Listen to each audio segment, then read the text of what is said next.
Let's face it, you suck at dieting. And losing weight? Well, that sucks too. Giving up isn't an option because you'd rather be thin. You're now listening to the Rather Be Thin podcast with your vocal sensation, an unfiltered, anti-fat acceptance warrior, a serial dieter and food addict herself, your host, Tasia. Hey, you're now listening to episode number 7 of the Rather Be Thin podcast.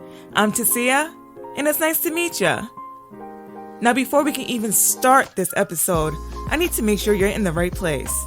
If you're a woman in your 30s or above, and you tried to stay on your diet for at least 100 times this week alone, then you landed on the right podcast. All right, so let's jump right in to this episode of the Rather Be Thin podcast. What do you think is one of the main reasons why we fail and want to give up on our weight loss journey? I feel that weight loss plateaus are high on that list. I mean, think about it. We're focused on our weight loss journeys. We're doing everything right. We're watching our calories.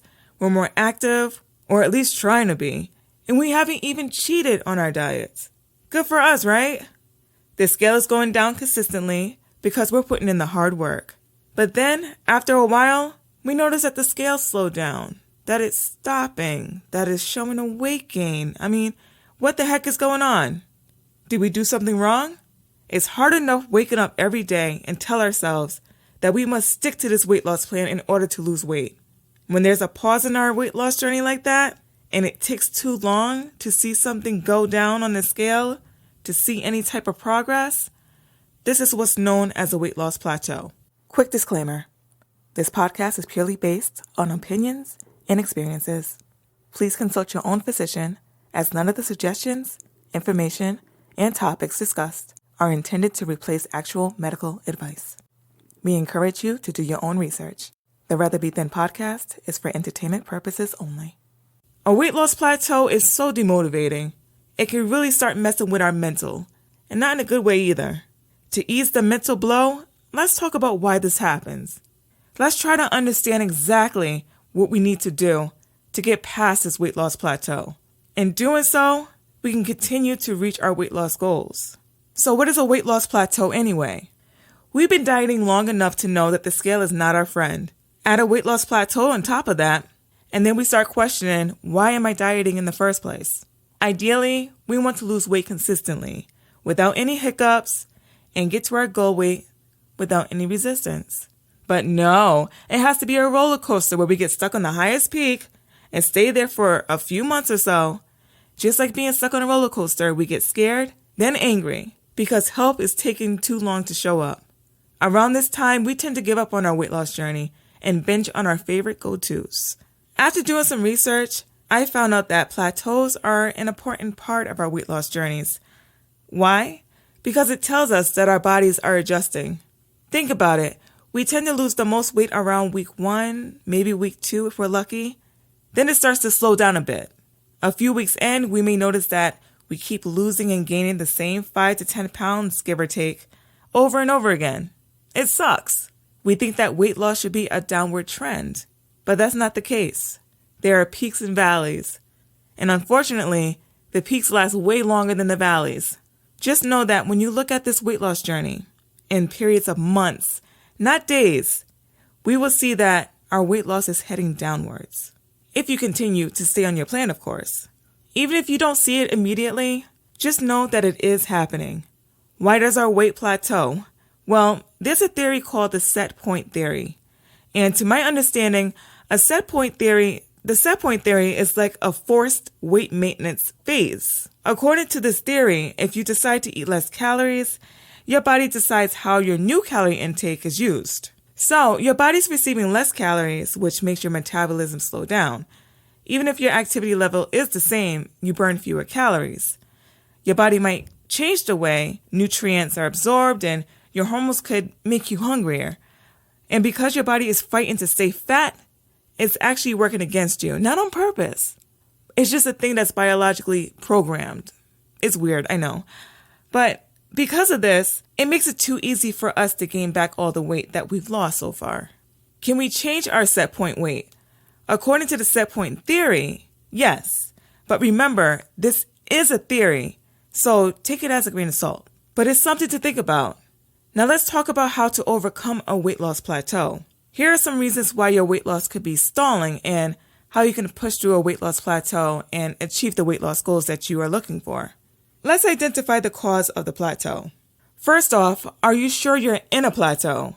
If you answer yes to any of these questions, you could be experiencing a plateau.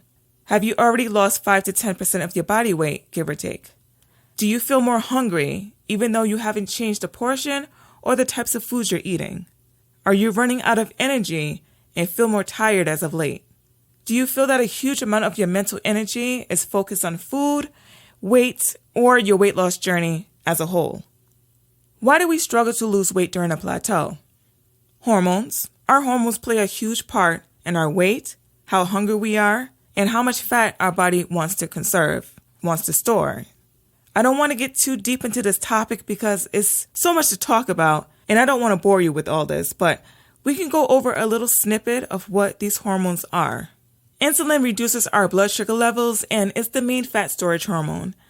A lot of us could be insulin resistant. What that means is our bodies are pumping out more insulin to lower blood sugar levels. In doing so, makes our bodies store more and more fat. Now, eating high amounts of refined carbs and added sugars makes the body go haywire and forces the state of insulin resistance. Ghrelin is our hunger hormone, and leptin is our satiety hormone, and they both play a part in the plateau. These two hormones talk to our brain, and if our brain isn't getting the message that we are full and satisfied, this may cause us to want to eat more than we need to. These other hormones such as thyroid, estrogen, and cortisol, the stress hormone, they also can determine how long we stay on our plateau. The scales don't tell us the whole truth either.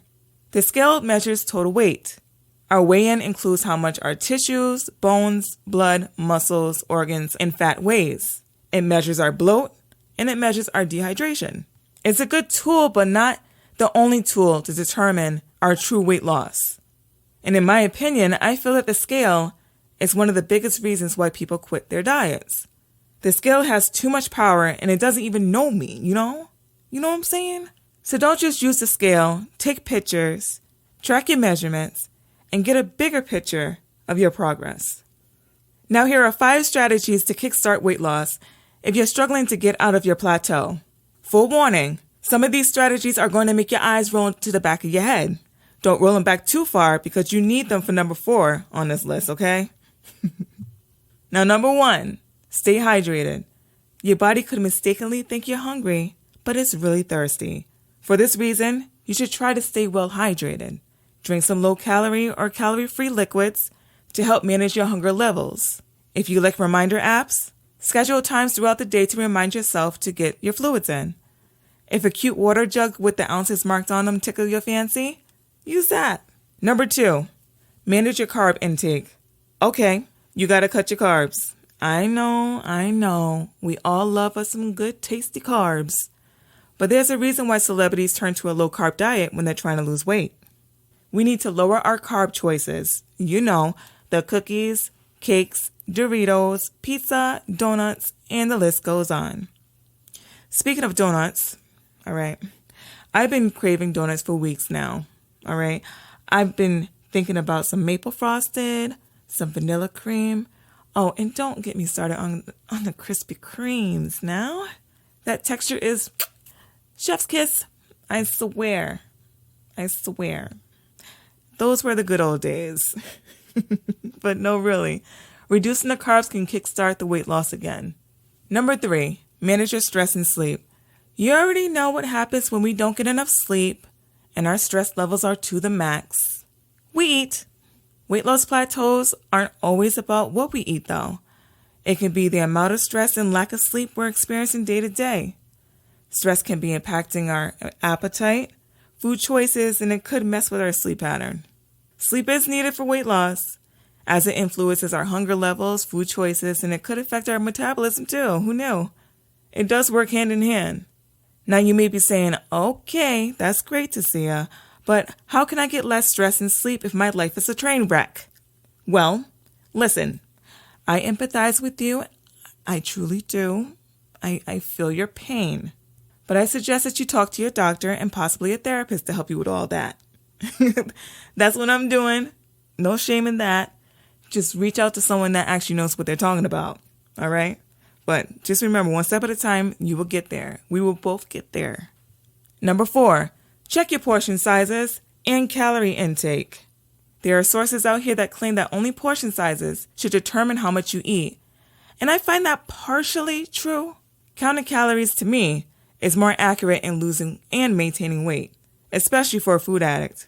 You need your eyes to see that you're eating the right amount of food to keep you on track to lose weight.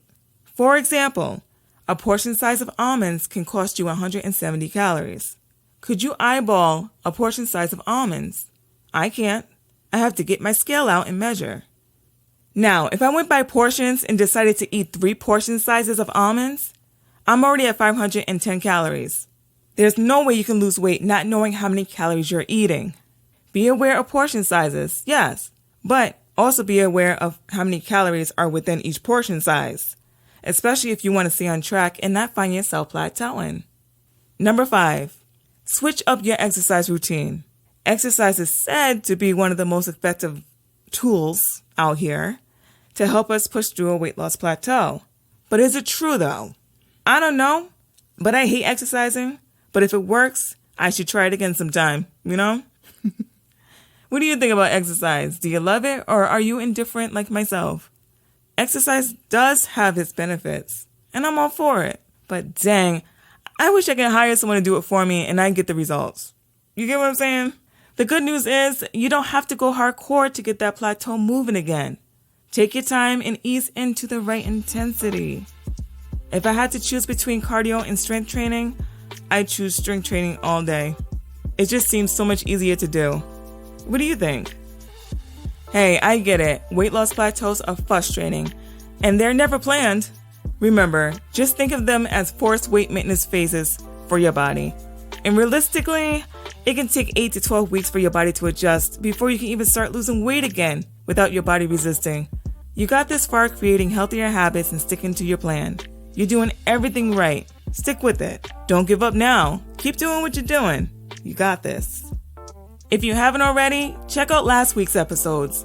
You might learn something. Be sure to subscribe and rate the show. I'd appreciate your support. Also, check out the show notes for even more information. And tune in to the next episode of the Rather Be Thin podcast. Thank you for listening. Good luck to you. Hear me out again next time. I'm your host, Tasia. Bye.